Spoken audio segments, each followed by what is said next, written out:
Malam Tako, me yi zafi haka ka zo bayan gari zaka rataye kanka? Ka kashe kanka a banza. Ina ruwanka? Duk bala'in da nake ciki da masifin da nake ciki da suka addabe ni, ga talauci, ga fatara, ga yunwa, an ce mu tashi tsaye. Kullum a tsaye muke kamar zamani amma ba mafita.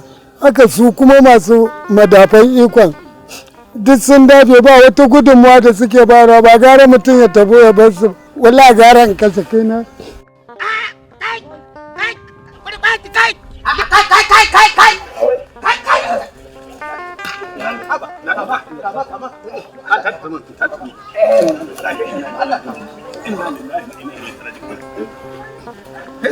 Ka gani ba?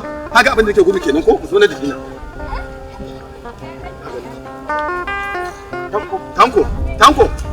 Tanko. Wannan wace irin rayuwa ce mutum zai nemo wa kansa sauki sai ka zo ka sake saka ni a bala'i. Me a wannan rayuwar? Duk bala'i ya min yawa, ba gara mutum huta ba. Kwantar da hankalinka. Ina daga can nake jin duk kana lissafin irin halin da kake ciki. To Allah ne ya taimake ka. Ka kusa sabani da arziki. Alhamdulillah. Sabani da arziki. Kwari kuwa. Ba ka da labarin Alhaji Dukka Umar Radda? Ba ka da labarin gidauniyar nan Gwagware Foundation? Wacce Alhaji Dr. Umar Dukka Radda ya kirkire ta a kankin kansa don tallafawa al'umma masu karamin karfi irin ka. Wacce take bi loko da sako na jihar Katsina tana tallafa mutane da ayyukan alkhairi. Cikin shiyar Funtuwa Zone, ƙananan hukumomi 6 sai da Dr. Umar Dukka Radda ya ɗauki mata 750 aka sama musu sana'o'i aka kuma ba su jari. A cikin shekara ta 2018 haka za ka gangaro a shiyar Daura Zone sai da ya ɗauki mutum 200,000 aka koya musu aiki, aka sama musu sana'ar, aka kuma ba su jarin da zai rike su har su dogara da kansu. Ya gina tuƙa-tuƙa, ya kuma gyara tuƙa-tuƙa, ya kuma tallafa da littattafai da kayan rubutu har da uniform a makarantu a cikin wannan foundation nashi na Gwagware Foundation. Ba a nan ya tsaya ba, ya raba injinan markaɗe ga mata a wannan ƙananan hukumomi namu 34 don mata su samu sana'ar da za su dogara da kansu.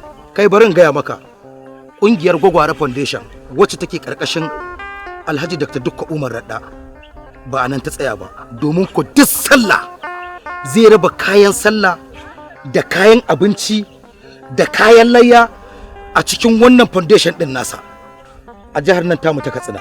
Ko bari in gaya maka, a Caranci ya raba kayan sana'a daga mata har zuwa maza mutum 400 har da wani abu. Gidauniyar Gwagware Foundation ba ta tsaya a nan ba, sai da mai girma Dr. Umar Dukka Radda ya sa aka koya wa matasa sana'a daga mata zuwa maza mutum 500 da wani abu a shiyar Bakori, Kafur, Danja, Manumfashi. Sannan ya ba da tallafin kayan abinci buhu 1000 ga 'yan gudun hijira da kuma wanda ibtila'in kwace musu shanu da dabbobi ya fadawa, wanda 'yan ta'adda suka raba su da muhallinsu a shekara ta 2019. Ya sa an raba atamfofi da kayan abinci a ƙananan hukumomi 34 da muke da su a wannan jihar tamu ta Katsina.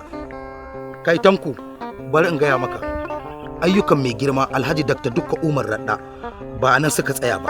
Ya sa ana tallafawa kama da kan gajiyayyu, masu bukata ta musamman, marayu, waɗanda suke da ƙaramin gata, marasa galihu da masu kansu masu galihun. Ba don komai ba, don ya ceto mutane daga ɗan raɗaɗin da suke ji ko yaya ne a cikin zuciyarsu. To ne yanzu duk wannan bayanin da kake yi, ai wasu ya taimaka, ni ba ni ya taimaka ba. Asha, ayyukan wannan gidauniya ta Gwagware Foundation a hankali take bi, take shiga loko da saƙo, ƙauyuka da birni.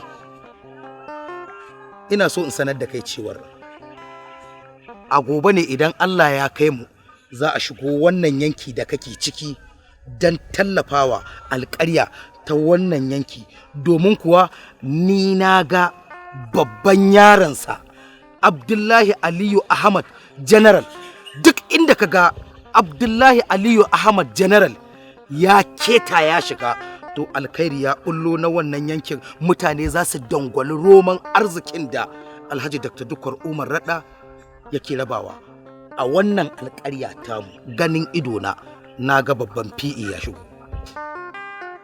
Wato ka ce da tuni na yi wa kaina, na kashe kaina na zama kafiri ko? Daktawa ma ka ce? A'a, Dakta Umar Dukkwar Radda shi ne ike wannan taimako.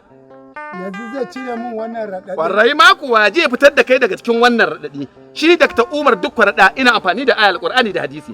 Kamar yadda Allah ya ce wa ahsin kama ahsanallahu ilayka. Ku taimaka kamar yadda na taimaka muku. Shi wannan aya dauka kawai kai yake da ita.